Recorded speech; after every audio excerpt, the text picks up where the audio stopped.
កោះពូលវ៉ៃគឺជាតំបន់ប្រជុំកោះដ៏ស្រស់ស្អាតបំផុតមួយដែលស្ថិតនៅភាគខាងត្បូងហើយក៏ជាប្រជុំកោះឆ្ងាយជាងគេបំផុតរបស់ប្រទេសកម្ពុជាយើងផងដែរមុនពេលចូលដល់ដែនទឹកសេដ្ឋកិច្ចផ្ដាច់មុខនិងដែនទឹកសមុទ្រអន្តរជាតិកោះពូលវ៉ៃមានផ្ទៃដីសរុបទំហំ 3.9 គីឡូម៉ែត្រការ៉េ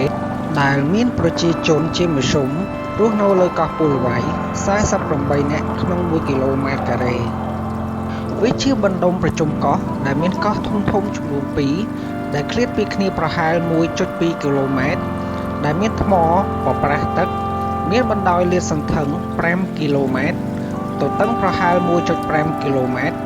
ដែលស្ថិតនៅចម្ងាយប្រហែល110គីឡូម៉ែត្រពីដីគោកនៃខេត្តព្រះសីហនុចំពោះរដ្ឋបាលនៃកោះនេះគឺស្ថិតនៅក្រោមការចាត់ចែងរបស់រដ្ឋបាលនៃខេត្តកំពតនេះ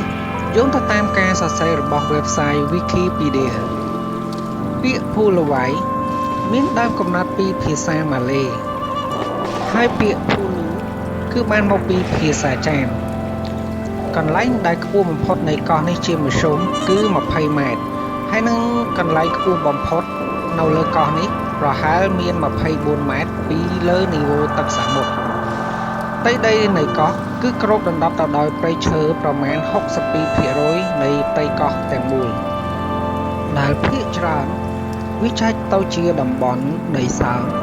តំបន់ដែលមានព្រៃឈើខៀវស្រងាត់និងព្រៃកោងកាងនៅតាមបណ្ដោយឆ្នេរសមុទ្ររហូតដល់តំបន់ភ្នំដែលកត្តាទាំងនេះរួមចំណែកដល់ប្រព័ន្ធអេកូឡូស៊ីមើលទៅមានភាពស្មុគស្មាញ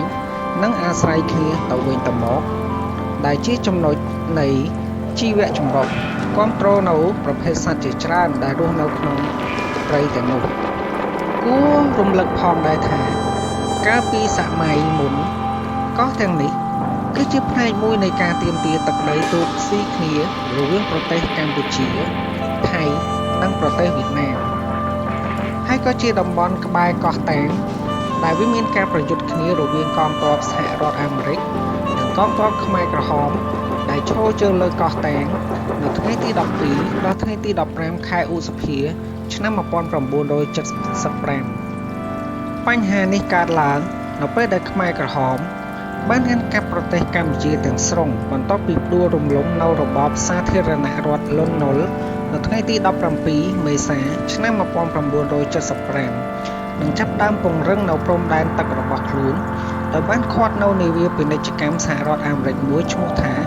SS Mayanes និងសង្គ្រាមលើកចុងក្រោយកើតឡើងនៅក្នុងខែមិថុនាឆ្នាំ1975នៅពេលដែលកងទ័ពវៀតណាមចាប់ដើមវាយនិងគ្រប់គ្រងលើកោះនេះបច្ចុប្បន្ន